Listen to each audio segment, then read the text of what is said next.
যার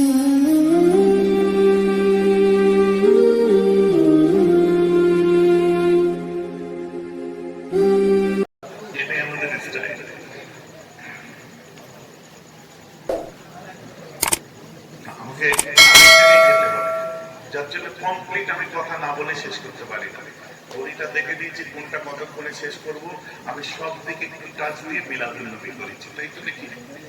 হ্যাঁ, আপনার বিরক্ত লাগে না তো? কারণ আল্লাহ রাসূল ছিলেন সেই ব্যক্তি, he was the better mind, not only his own is but for his. বলতে ইচ্ছা করে, the trade of Hazrat Muhammad is free from the suspicions of ambiguity, and the Quran is a glorious testimony of the unity of Allah. এর তুলনা পৃথিবীতে হয় না গুরু। আজকে আপনি ডক্টর হন, ইঞ্জিনিয়ার হন, মাস্টার হন, প্রফেসর হন, যেই হন না কেন, আপনাকে হযরত মুহাম্মদ যেদিন পড়বেন সাল্লাল্লাহু আলাইহি ওয়াসাল্লাম, আমার রাসূলের লাইফ যেদিন পড়বেন, সেদিন মনে হবে যে হ্যাঁ, সত্যিকারের কিছু একটা হয়েছে। ভেতরে একটা অহংকার লাগবে, হ্যাঁ আমি আমার ধর্ম সম্পর্কে অনেক কিছু বুঝেছি, আমি রাসূলকে চিনতে পেরেছি, চলতে ফিরতে। নাহলে এও ঠিক আছে, ও ঠিক আছে, এটা বলে মিলে সবই হয়ে গেল। হুজুর, আমাদেরকে সব সমাজে মিশতে হয়, আমাদের একটু সব রকম ভাবে একটু চলতে হয়। তুই আমার থেকে বেশি মিশিস? আমি খ্রিস্টানদের সঙ্গে মিশি, আমি ইহুদিদের সাথে মিশি, আমি বৌদ্ধদের সাথে মিশি, আমি হিন্দুদের সাথে মিশি, আমি সমস্ত জাতির মানুষের সঙ্গে একসঙ্গে প্রোগ্রাম করি, বিভিন্ন সেমিনার করে থাকি, এবং সর্বধর্ম সমন্বয়ে আমরা এক প্ল্যাটফর্ম থেকে দাঁড়িয়ে শান্তির কথা বলি। আমরা এক জায়গা থেকে দাঁড়িয়ে আপনার গৌরাঙ্গ মহাপ্রভুর প্রেমের আদর্শ তুলে ধরি, এক জায়গায় দাঁড়িয়ে আমরা স্বামী বিবেকানন্দ শোনাই, এক জায়গায় দাঁড়িয়ে আমরা কি বলে মনসা মঙ্গল, চণ্ডী মঙ্গল শোনাই, আমিও সেখানে দাঁড়িয়ে আমার রাসূলের আদর্শ কোরআন হাদিস শোনাই। কথাটা আমার বুঝতে পারছেন তো? তুমি বাইরের বেশভূষ দেখালে তো চলবে না, কথা বুঝতে পারছেন না? তোমাকে প্রকৃত জ্ঞানী হতে হবে। এই যেমন আমি আজিকর নিয়ে বললাম, আপনারা সত্যি কথা আমাকে বলেন তো, আমার কথাটার পেছনে যুক্তি আছে না? নিশ্চিন্তে বাপ কোথায় পাঠালো? তাকে তো হসপিটালে পাঠালো, আর ডাক্তারদের দ্বারাই সব ধর্ষিত হয়ে গেল। আরে চিৎকার তো আমাদের বেশি করা দরকার, কিন্তু ডাক্তাররা দেখুন আমাদের আন্দোলনটাকে তুলে দিল, কি নিজেদের মুখ রক্ষা করছে। আমার মেয়েটা কালকে রাত্রে ডিউটি করবে, কি করে না, মেয়েদের রাত্রে কেন বেরোবে, অমুক বেরোবে, তমুক বেরোবে, এই বেরোবে, সেই বেরোবে। শুনুন, আপনি সৌদি আরব দেখুন, দুবাই দেখুন, সমস্ত জায়গায় ছেলে মেয়ে রাত্রে দিন বলে কথা নেই। কথা বুঝতে পারছেন না? যার যখন যেখানে দরকার পড়ছে সে যাচ্ছে। আমরা উমরা করতে গেলাম মসজিদে আয়েশায়, রাত দুপুরে গেছি, তো কি হয়েছে? কথাটা বুঝতে পারছেন না? যখন উমরা করার ইচ্ছা হচ্ছে রাত 1টা-1:30টার সময় জোয়ারানা মসজিদে যাচ্ছি, মেয়েরাও যাচ্ছে, তো কি হয়েছে? না, আরে ধর্ষণ মেয়েরা রাত্রে বেরোলে হয় না, ধর্ষকরা রাত্রে বেরোলে ধর্ষণ হয়। তুমি তাহজিব দাও, তোমার ছেলেকে তোমার মেয়েকে তুমি সেভাবে তৈরি করো। তুমি তো নিজে স্লিপ করে বসে আছো, তো ছেলে মেয়ে তৈরি হবে করতে। কথা আমার বুঝতে পারছেন না? তোমার এখনই যদি কলকাতায় যাওয়ার দরকার হয়, তোমার বিশেষের দরকার হয়, তুমি তোমার বউ নিয়ে বেরোবে না রাত্রে? তুমি বেরোলে তো ধর্ষণ হচ্ছে, ধর্ষণ বেরোলে তবে ধর্ষণ হচ্ছে, মানে এটা দোষ তো তাদের।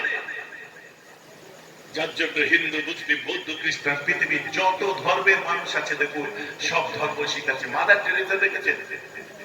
মাদার টেরেসা, সারদা মা, কোনদিন দেখেছেন এদের ছবি? সারদা মা দেখবেন এতটা ঘন্টা দিয়ে আছে, হিন্দু ধর্মের মা কত সুন্দর পর্দার সাথে আছে। মাদার টেরেসা দেখেছেন তার চুল কি রঙের? জীবনে কেউ কোনোদিন দেখলো না। আর তোমার এত চর্বি চড়ে গেল, আজকে তুমি ধর্মীয় বিধান কেন ভুলে গেলে? আপনি যদি বলেন ধর্মীয় বিধান বলে যদি ধর্ষণ হয়, তাহলে তো ও আমেরিকায় আগে ধর্ষণ হবে, থাইল্যান্ডে আগে ধর্ষণ হবে। আপনি বলতে পারেন না, আমি সেটা বলতে চাচ্ছি না। ধর্ষণ দিনে হোক, রাতে হোক, সকালে হোক, আমেরিকায় হোক, লন্ডনে হোক, ইন্ডিয়ায় হোক, যেখানেই হোক, ধর্ষক ধর্ষণ করে। কিন্তু শরীয়ত তোমাকে যেভাবে চলতে বলেছে, ছেলে মেয়ে উভয়কে সেইভাবে চলতে হবে। এটা আলাদা একটা পাঠ। ভাইজান আমার কথা বুঝতে পারছেন কি পারছেন? এটা আলাদা পাঠ। একটা ছেলে আপনি ইচ্ছা করে খালি গা হয়ে মেয়েদের সামনে দিয়ে হেঁটে যেতে পারবেন না, শরীয়ত আপনি বারণ করছে। কারণ ছেলেদেরও তো পর্দা আছে। আপনি নামি বার করে লুঙ্গি পরে যেতে পারবেন না, ছেলেদেরও তো পর্দা আছে। গাঁটের উপরে আপনি লুঙ্গি তুলে আপনার মালকুচা মেরে যে ঘোরে, ঘোরা চলবে না, কিন্তু শরীয়ত বারণ করেছে। ভাইজি, ছেলে মেয়ে উভয়ের পর্দা আছে, আবার ছেলে মেয়ে উভয়কে ইসলাম স্বাধীনতা দিয়েছে। সেই স্বাধীনতার মধ্যে যে দায়বদ্ধতা, যে ইসলামিক দায়রা আছে, হিন্দু ধর্মের যে বেদান্তবাদীদের দায়রা আছে, খ্রিস্টানদের যে শ্রেণীজমের যে দায়রা আছে, বুদ্ধিস্টদের যে বুদ্ধিজমের দায়রা আছে, দুর্বুকিদের যে আপনার দায়রা আছে, সে দায়রা ক্রস করার হুকুম কোন ধর্ম দেয় নাই যে তুমি শালীন হও, শালীনতার ঊর্ধ্বে যেও না।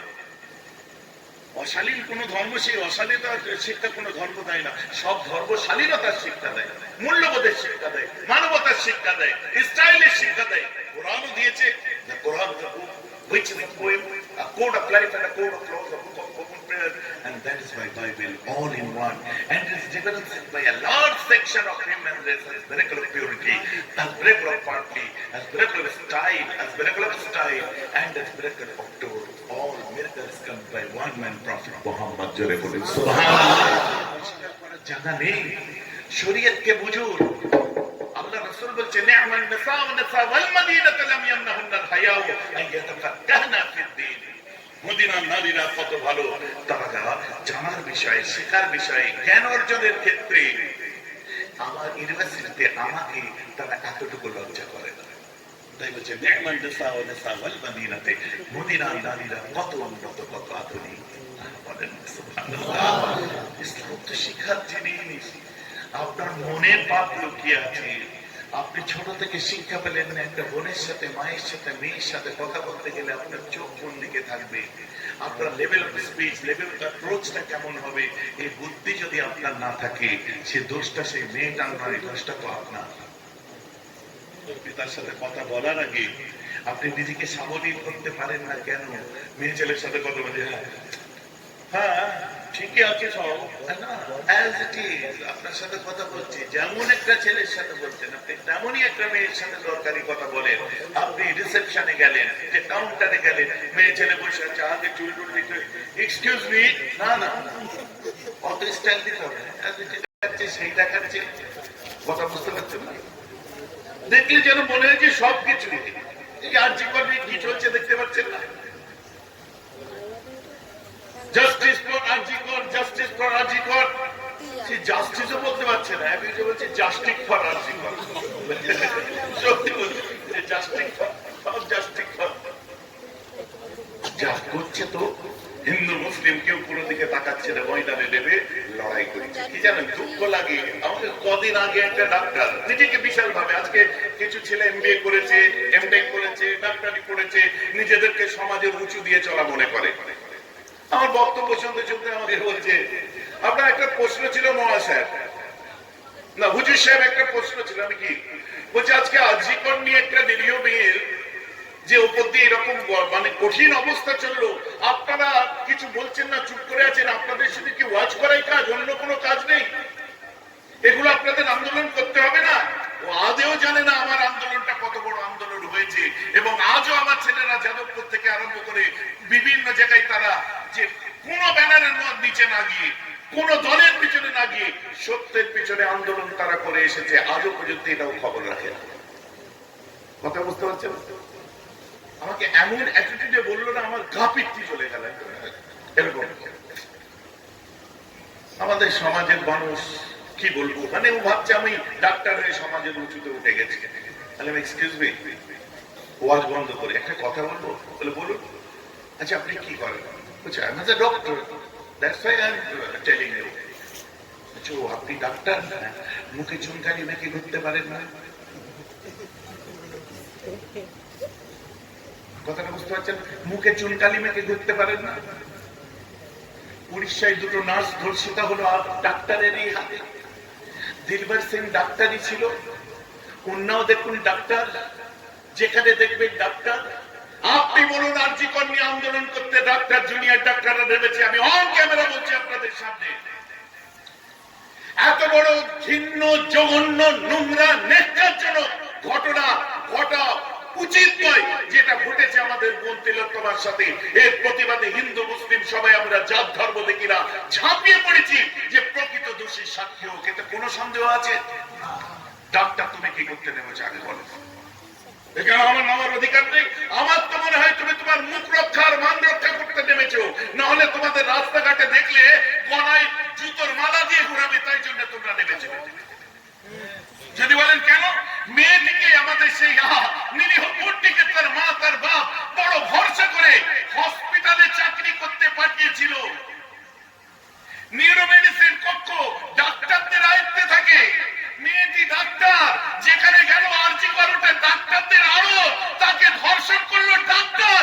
কোন মুখে ডাক্তাররা আবার আন্দোলন করতে নেমেছে? তুমি ধর্ষণ করছো তোমার জায়গায়, আবার তুমি আন্দোলন করছো, এটা মুখ ঢাকা নয়? তোমার মুখে চুলকালি মেখে ঘোরা দরকার। দিয়ে আন্দোলনের মুখ কোন দিকে নিয়ে গেল? আন্দোলনের মুখ নিয়ে গেল যে অনিয়ম চলছে আরজি করে সরকারি হসপিটালে। অনিয়মের জন্য এতদিন ঘুমুচ্ছিলে? অনিয়মের আন্দোলন তোমরা করছো। ধর্ষণের বিচারের আন্দোলন করলে সিজিও ভবন তোমরা অবরুদ্ধ করে দিতে, কারণ সেটা তো এখন সেন্ট্রালের হাতে আছে। একটা সত্য কথা তো বলতে হবে। যদি আন্দোলন সেভাবে করতে হতো সিবিআই এর বিরুদ্ধে করো, সেন্ট্রাল গভর্নমেন্টের বিরুদ্ধে করো, কারণ তারা বিচারের দায়িত্ব তাদের হাতে তারা তুলে নিয়েছে। তোমরা আন্দোলন করছো যে অনিয়ম হয়েছে, অর্থ তছরুপ হয়েছে, আমক হয়েছে, লাশ বিক্রি হয়েছে, বজ্র বিক্রি হয়েছে, আমক সন্দীপ ঘোষ এই করেছে। এতদিন ঘুমোচ্ছিলে? এতদিন ঘুমোচ্ছিলে? এতদিন যদি সোচ্চার হতে ওই ডাক্তারগুলো যদি আর চিৎকার করতে এতদিন, আমার তো মনে হয় আমার এই বোনকে দর্দনাক কষ্টদায়ক মৃত্যুর মুখে তাকে চলে যেতে হতো না পৃথিবী ছেড়ে। তোমরা যদি আগে সোচ্চার হতে, জুনিয়র ডাক্তার থেকে মেডিকেল স্টাফেরা এইভাবে যদি রাস্তায় নেমে তোমরা কথা বলতে, অতএব বলতে, আমার কোন বোন আজ হেনস্থা হতো না, কোন বোন আজ ধর্ষিত হতো না, কোন অনিয়ম হতো না। এখন ধর্ষণ করে তাকে চাপা দিয়ে ডাক্তারদের দেখছে মুখে গোবর ছুড়ে মারবে।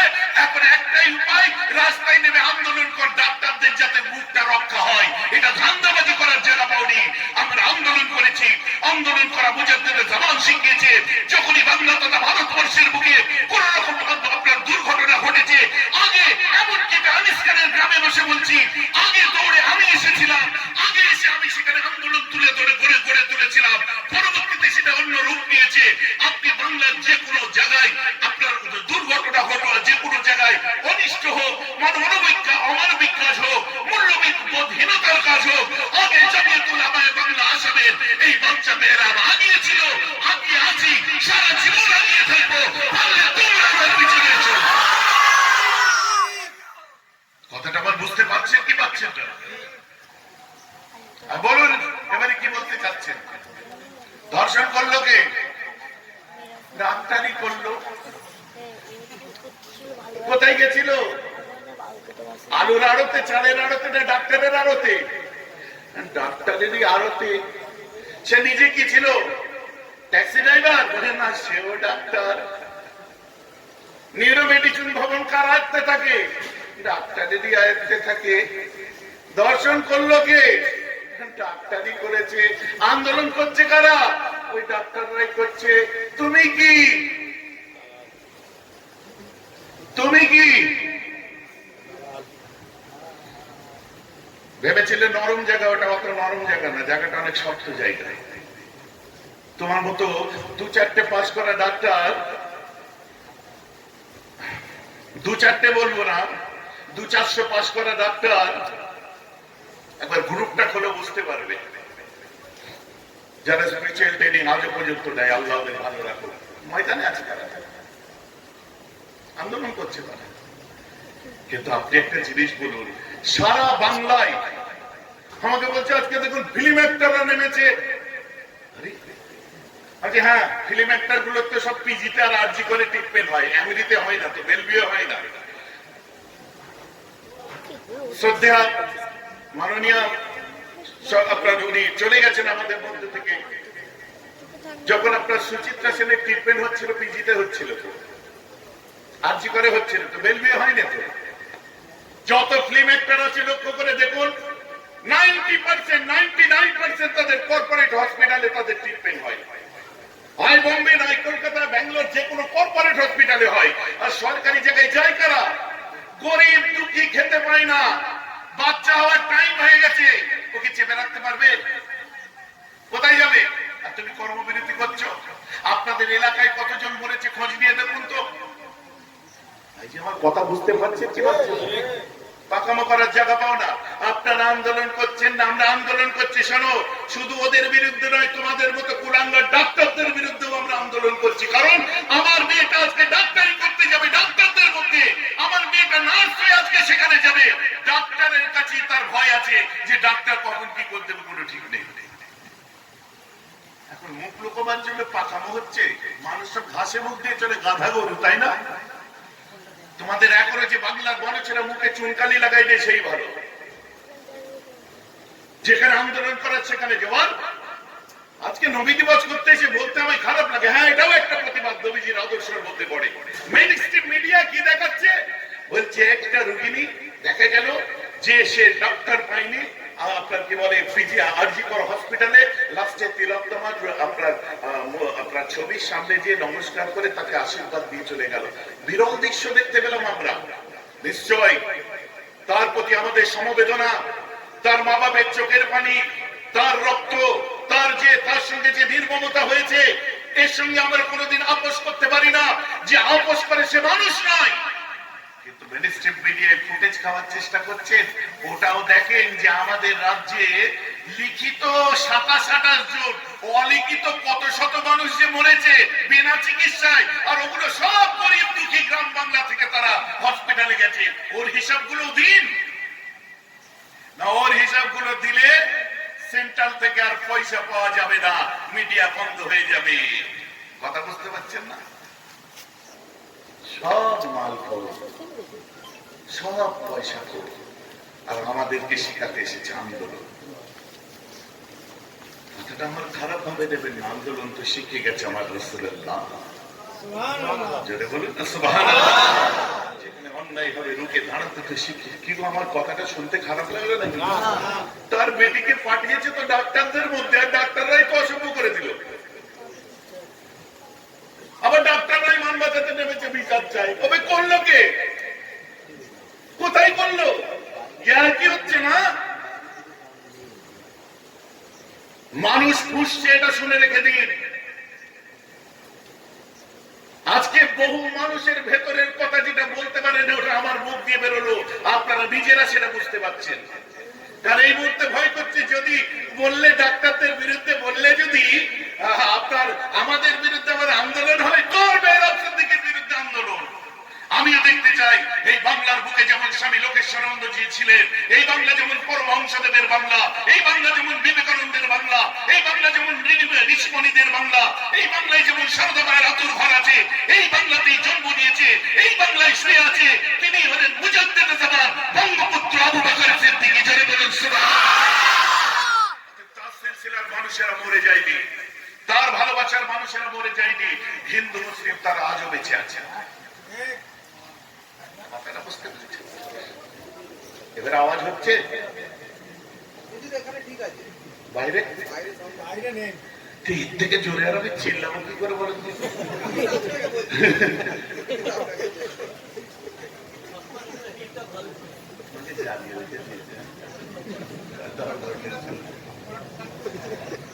এমন মুসলমান খেয়াল করে শুনে রেখে দিন।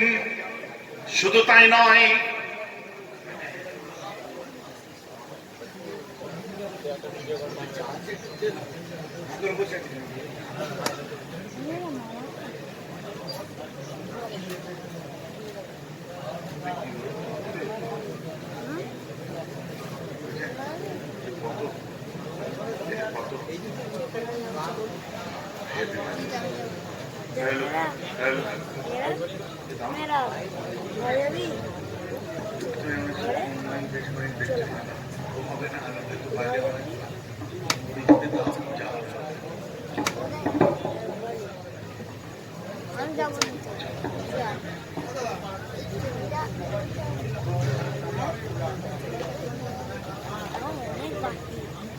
উঠুনি। এখন আমার ভাইরাল কথা পার হয়েছে, মুরব্বী মুরব্বী।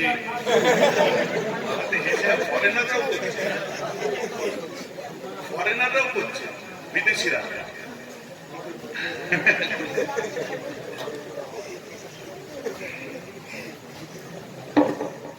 একটু ইতিহাসে চলে যায় মুসলমান। আল্লাহ রাসূলের দাদাজি এক সময় কাবা শরীফের ভিতরে ছিল। হঠাৎ করে আল্লাহ রাসূলের দাদু আব্দুল মুত্তালিব তিনি দেখলেন কিনা কাবা শরীফের ভেতরে মূর্তিগুলো সব মাথা উপর করে সিজদায় পড়ে গেছে। কে দেখলেন? আমার রাসূলের দাদু। আমার নবীজির দাদু দেখলেন। কি হলো রে?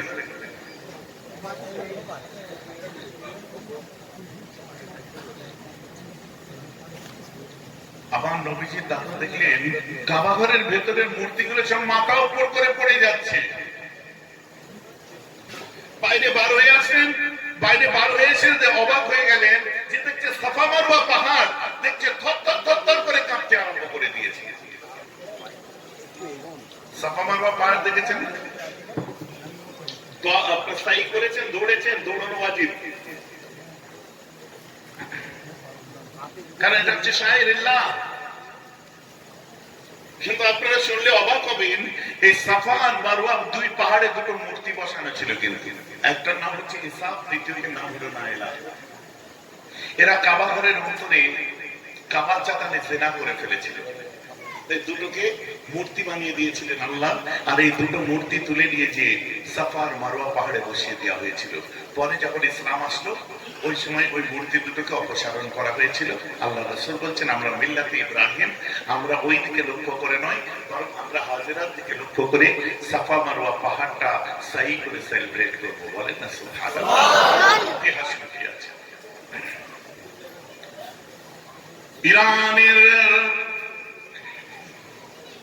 ইরান ছিল আপনার অগ্নিপূজারীদের দেশ ছিল। ওমর ফারুকের জমানায় ইরান আপনারা আজাদ হয়েছে। ইরানের মুসলিম শাসন এসেছে হযরত ওমর ফারুকের আমলে। ইরানের বুকে 3164 বছর ধরে একটা অগ্নিশিখা যার আরাধনা উপাসনা করতো তারা, হঠাৎ দাপ করে এক রাত্রিতে বন্ধ হয়ে যায়। সব অবাক হয়ে যায়, কোথা থেকে কি হলো রে বাবা, এটা বন্ধ হয়ে গেল কেন? কি হলো? সারা রাত চেষ্টা করলো, কিছুতেই জ্বলতো না।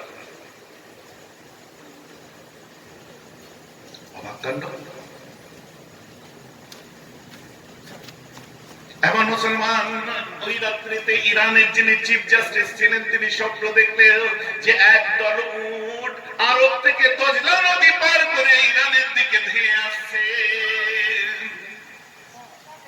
একই রাত্রের ঘটনা।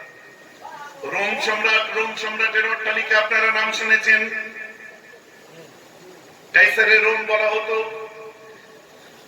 হেরাক্লিয়াস রোম, যেটা কোথায় একটু ম্যাপের দিকে খেয়াল করলে আপনারা পাবেন হেরাক্লিয়াস রোম যেটাকে বলা হয়। ম্যাপটা দেখুন, আরবের উত্তরে সিরিয়া, সিরিয়ার উত্তরে তুরস্ক, তারপরে ইজিয়ান সাগর, মধ্যসাগর, তার মধ্যে বাসপরাস প্রণালী, তারপরে হচ্ছে রোমের পূর্ব ভাগ যেটাকে বাইজেন্টাইন বলা হয়, যেটাকে বাইজেন্টাইন বলা হয় বা যেটাকে কনস্টান্টিনোপল বলা হয়, যেটা আমাদের ভাষায় হচ্ছে কুস্তান্তনিয়া বলা হয়ে থাকে। ওটাকে এটা হচ্ছে ইরানের আপনার কি বলে রোমের পূর্ব ভাগ, যেটা পরবর্তীতে শাসন এসেছিল, আমি আসবো বলবো।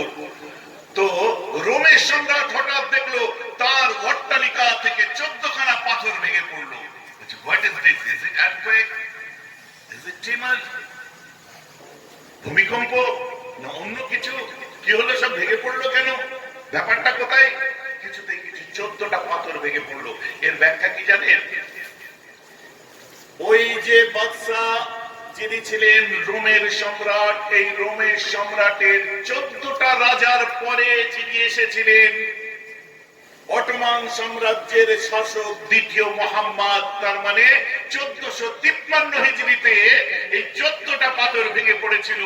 রোম আপনার মুসলমানরা ইস্তাম্বুল জয় করে, যেখানে হায়া সোফিয়া বলে আপনারা নাম শুনেছেন, মসজিদ আকারে রূপান্তরিত হয়। এটা হচ্ছে আপনার কি বলে তুরস্কের একটা পার্ট হয়ে যায় পরবর্তীতে। আর এখানে অটোমান সাম্রাজ্যের শাসক দ্বিতীয় মোহাম্মদ তার 14টা বাদশা পার হওয়ার পরে মুসলমানরা শাসন করেছিল ইস্তাম্বুল জয়। বলেন না সুবহানাল্লাহ। ঘটনা আপনারা বলবেন কোন হাতামাতা পাচ্ছে না, এক্ষুনি পেয়ে যাবেন। দেখুন এমন মুসলমান খেয়াল করে শুনে রেখে দিন। শুধু তাই নয়, এইসব ঘটনা ঘটছে কেন? অবাক কাণ্ড। বাইরে এসে গল্প চলছে, ভাই যে দেখো আমি দেখলাম আমার কাবা ঘরের ভেতরে মূর্তিগুলো ভেঙে পড়ে গেল। বলছে কবে? বলছে কদিন আগে ভোরের দিকে। বলছে ওই ভোরের দিকে তো ইরানের ওই অগ্নিশিখাটাও দপ করে বন্ধ হয়ে গেল। আরেকজন বলছে হ্যাঁ কিছুদিন আগে ওই রাত্রিতে ভোরের দিকে ইরানের বা আপনি চিফ জাস্টিস প্রধান বিচারপতি স্বপ্ন দেখেছিল।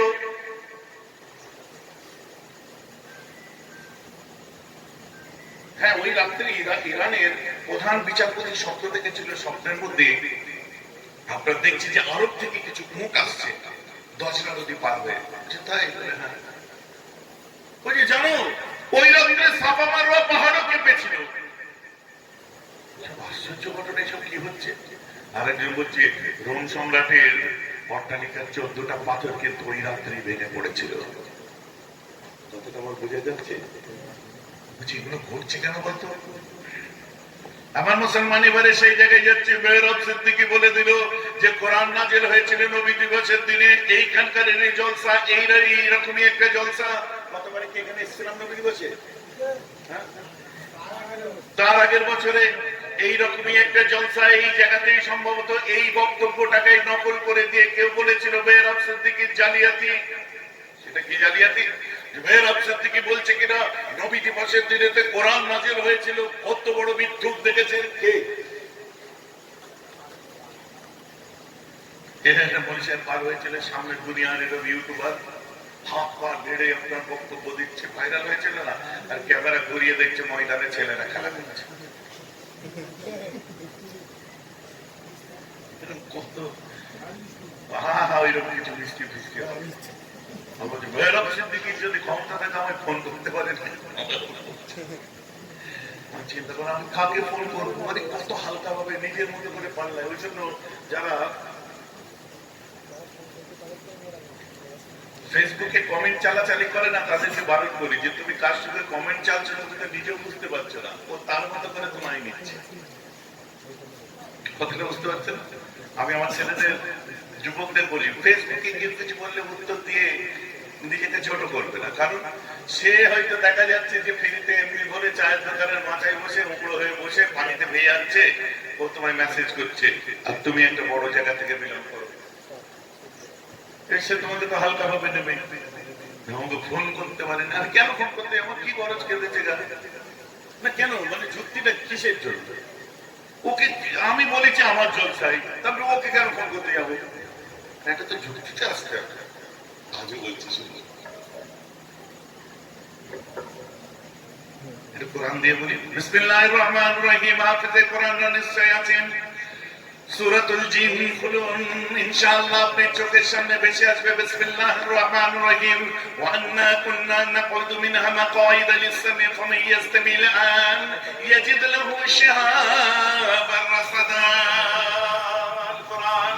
জিনেরা এক সময় বললো যে আমরা আল্লাহর ফেরেশতাদের মধ্যে যে সমস্ত কথাবার্তা হতো এই কথাগুলো লুকিয়ে চুপিয়ে যে চুপ চুপ করে শুনতাম, কিন্তু এখন যখন ওগুলো শুনতে যাই ওই এলাকার মধ্যে গেলেই আমাদেরকে অগ্নিশিখা দ্বারা আমাদেরকে আঘাত করা হয়, মারা হয়। আমাদেরকে আঘাত করে আগুন ছুঁড়ে মারে। এতে কোনো জিন মারা যায়, আবার কোনো জিন পঙ্গু হয়ে যায়। বলে কবে থেকে? খোঁজ নিয়ে দেখা যাচ্ছে ওই দিন থেকেই। সুবহানাল্লাহ। কারণ আল্লাহ রাসূল দুনিয়ায় আসবে, উপরে শয়তানকে জিজ্ঞাসা করলে ইবলিসকে কি ব্যাপার আমরা উপরে যখন আসছি আমাদেরকে এই আকাশের হেলিং ডিসটেন্সের মধ্যে আসলে আমাদেরকে ক্ষেপণাস্ত্র দ্বারা মারা হচ্ছে, মিসাইল ছোড়া হচ্ছে। যে আকাশে কিছু হয়নি, যা হওয়ার জমিনে হয়েছে। দেখো বলে কি হতে পারে? যে জমিনে কোনো পয়গম্বর এসেছে নাকি দেখ, আর আসমানি কেতাব নাজিল হলে এমন হয়। আর সত্যি তাই, আল্লাহ রাসূলের জন্মের রাত্রিতে আল্লাহ কোরআন নাজিল হয়েছিল। জোরে বলে সুবহানাল্লাহ। আজও বলছি, হাতগুলো মিডিয়ার সামনে বলছি, আল্লাহ রাসূলের মিলাদের দিনেতে আল্লাহর কোরআন নাজিল হয়েছিল। দুনিয়ায় নয়, লাওহে মাহফুজ থেকে প্রথম আসমানে যেখানে নাজিল হয়েছিল জায়গাটার নাম হচ্ছে বাইতুল ইজ্জত। জোরে বলে সুবহানাল্লাহ। লেখাতে পারে উলামারা মুত্তাফিক হবে, উলামারা মুত্তাফিক হবে। এর বিশুদ্ধ মত আছে। দুনিয়ায় এসেছে কবে? দুনিয়ায় এসেছে দুই সিস্টেমে এসেছে, আনজালনা আর নাজ্জালনা, দুটোর মধ্যে দিয়ে কোরআন এসেছে। আনজালনা মানে হোল কোরআন, আর নাজ্জালনা মানে যেমন ইকরা বিসমিল 5টা আয়াত নাযিল হয়েছিল বিশেষ রাত্রে। কথা বুঝতে পারছেন না? ওটা দুনিয়ায় এসেছিল কবে? সেটা এসেছিল লাইলাতুল কদরের রাত ছিল। কথা আমার বুঝতে পারছেন? এটা আমার রাসূল ছিলেন আপনার জাবালে নূরতে, গাড়ি হেরার মধ্যে ছিলেন, কেঁপে ছিলেন, জাম্মেল চাপা দাও, অনেক কিছু ঘটনা আপনারা জানেন আর বলছেন ওদিকে যাচ্ছেন। সবাই মিলে বললো কেসটা কি হয়েছে একটু জানতে হবে। তখনকার দিনে জানা মানে কি?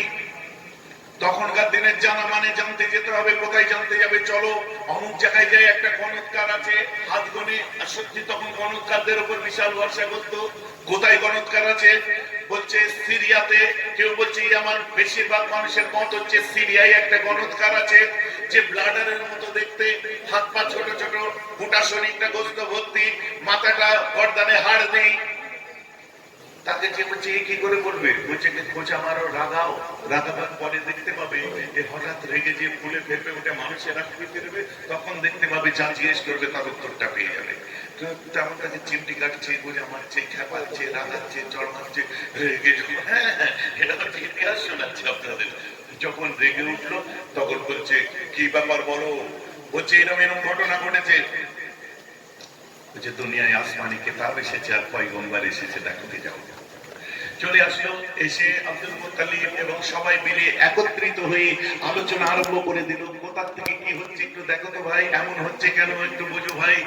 এসব আলোচনা যখন আরম্ভ হয়ে গেল তখন এইসব বললো যে গণৎকার এই কথাটা বলেছে। ওই সময়তে একটা ইহুদি আলেম, তাওরাত ইনজিলের আলেম, ওই সময় খোঁজ নিতে আরম্ভ করলেন কোথায় কে জন্মেছে দেখা যাক।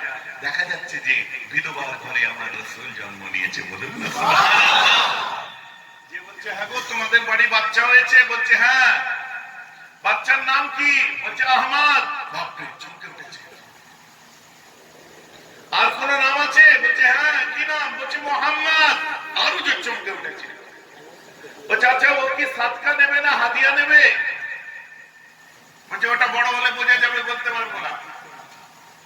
আচ্ছা ও কি আপনার কি বলে খেজুরের দেশে হিজরত করবে? বলছে এটা বলতে পারবো না। কেন জিজ্ঞেস করছো? বলছে আমরা তাওরাত ইনজিলে পড়েছি তাই জিজ্ঞেস করছি। বলছে বাচ্চাটা একবার আমার হাতে দেবে? বলছে নাও। আমার নবীকে দিয়েছে। আমার নবী শুধু বুঝে দিতে ফিরিতে দেখে আর নবীকে কাঁদতে কাঁদতে লোকে আমার রাসূল হাসে আর তত খুশবু ছড়ায়। বলুন না সুবহানাল্লাহ। ছড়ায়, কিতাবে লেখা নেই।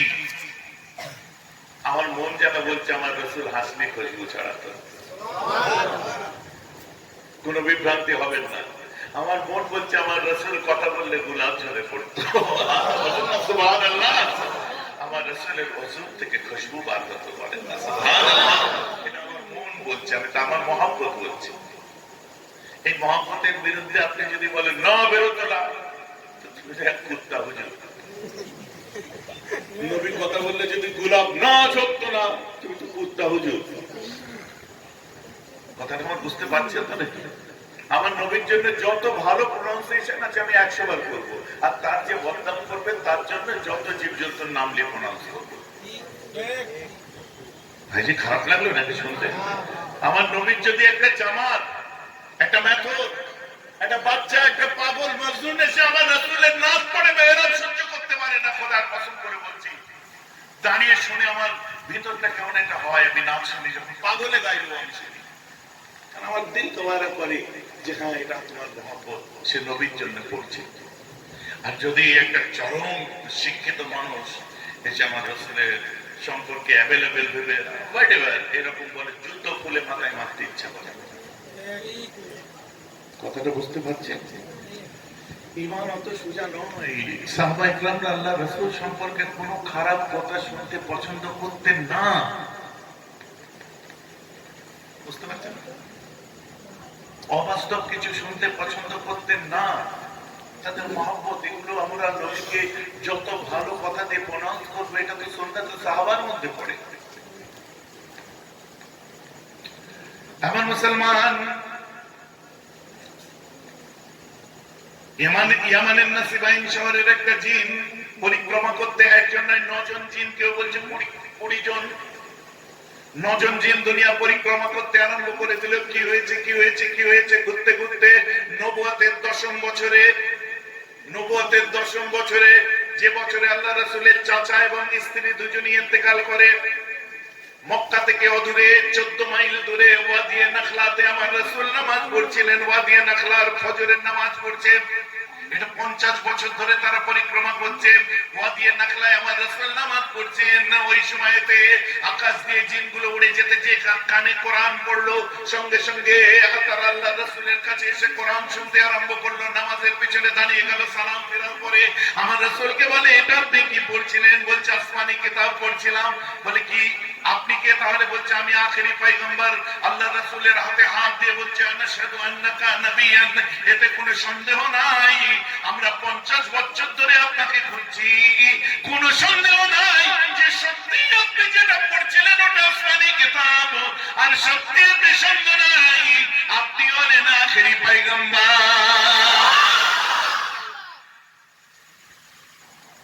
অস্বীকার করতে পারবেন? আমি তো কোরআনের তাফসীর শোনালাম, এবারে আমি তো কোরআন শোনালাম, বুখারীর হাদিস দিয়ে স্টার্ট করেছিলাম।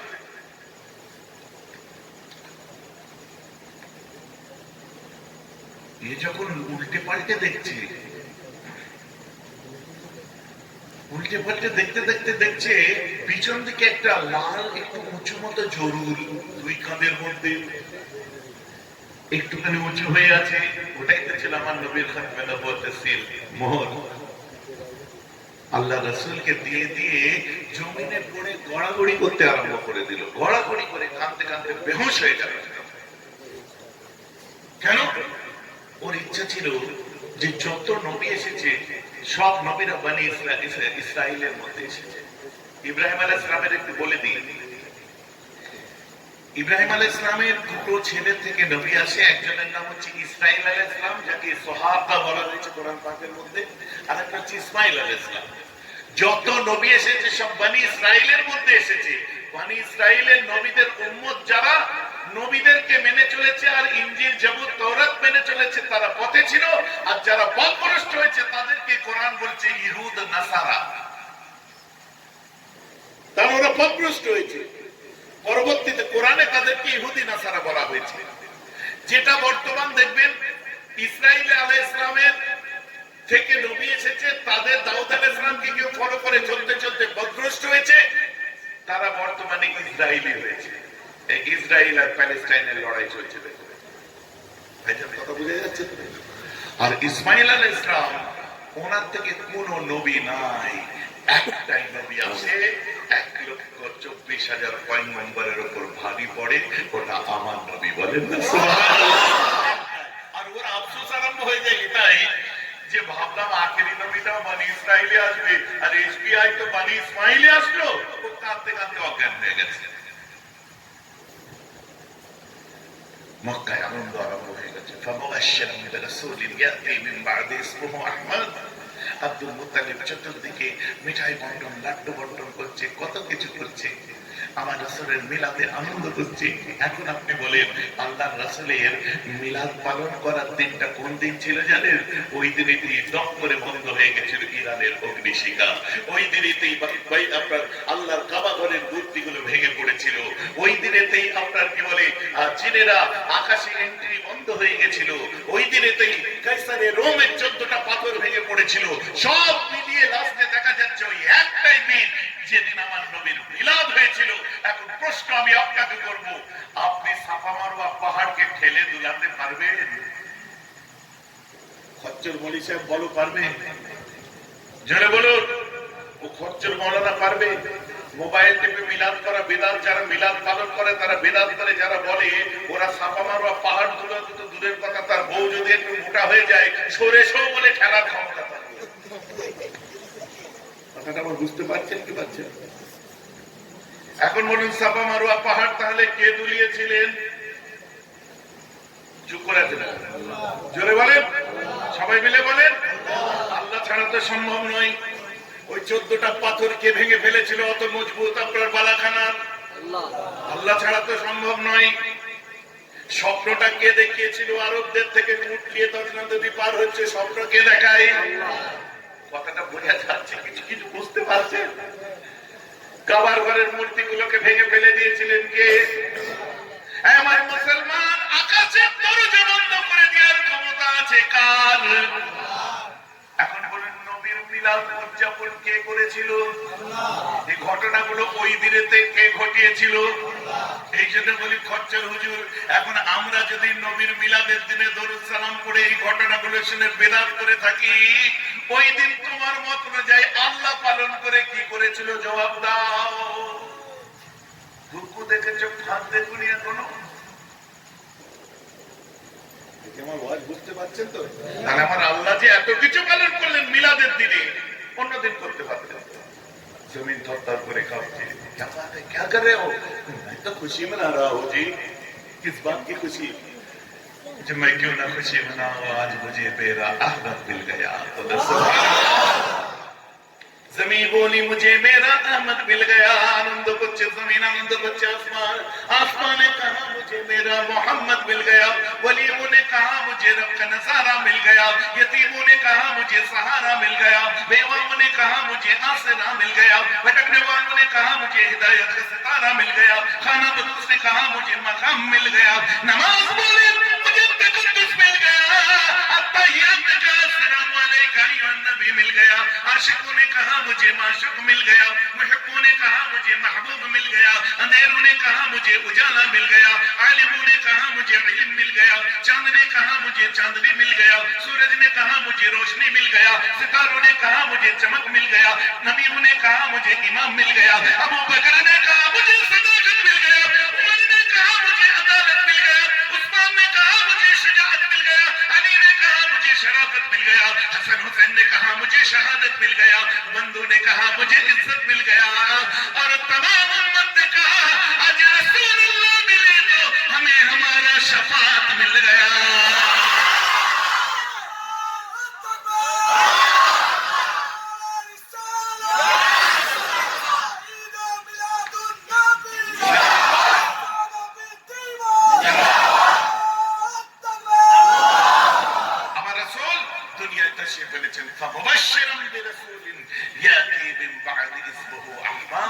আমার পরে একজন রাসূল আসবে যার নামটা হবে আহমদ। আমার ছুটি, আমি চললাম। সাবাটা বাজছে যাই। হ্যাঁ, এবারে চারজন হুজুরকে নিয়ে নবী দিবস কাকে বলে বুঝে গেল তো নাকি? হ্যাঁ, আশপাশে ঘুরে বলবে হুজুর কি বললো, কি সব বলেই গেল, আর 1.5 ঘন্টা পার হয়ে গেল।